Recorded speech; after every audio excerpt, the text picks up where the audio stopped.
Teenage ഗേൾസിന് periods regular ആവുമെന്ന് പറഞ്ഞാൽ വളരെ കോമൺ ആണ്. സ്ട്രെസ്ഫുൾ എൻവയോൺമെന്റ് വരുമ്പോൾ ഹോർമോൺ ചേഞ്ച് വരും, പീരീഡ്സ് നിൽക്കും, അല്ലെങ്കിൽ പീരീഡ്സ് മാറിപ്പോവാം. ഇതൊക്കെ വെരി കോമൺ. ഇതിനെ ഒന്നും നമ്മൾ പേടിക്കേണ്ട കാര്യമൊന്നുമില്ല. പിന്നെ പല അമ്മമാർക്കുള്ള പ്രശ്നമാണ് പീരീഡ്സ് ഇച്ചിരി ഡിലേ ആയാൽ എന്തെങ്കിലും പ്രശ്നമുണ്ടോ. സയൻസ് വളരെ വ്യക്തമായിട്ട് പറയുന്നുണ്ട്. ഒരു പെൺകൊച്ചിന്റെ ഡെവലപ്മെന്റ് നോക്കുമ്പോൾ പല ഘടകങ്ങളുണ്ട്. മെനസ്ട്രേഷൻ ആവുക എന്ന് പറഞ്ഞാൽ അതിന്റെ ഒരു പാർട്ട് മാത്രമാണ്.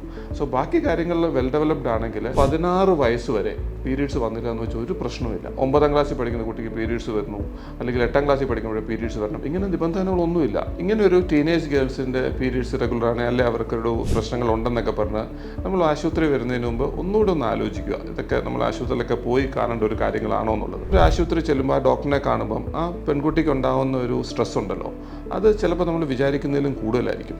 അതുകൊണ്ട് അവരെ അൺനെസസറി ആയിട്ട് ആങ്സൈറ്റി ആക്കാതിരിക്കുകയാണ് ബെറ്റർ. സപ്പോസ് നിങ്ങൾക്ക് അത്രയ്ക്ക് ആങ്സൈറ്റി ഉണ്ടെങ്കിൽ നിങ്ങൾ ഒറ്റയ്ക്ക് വരൂ.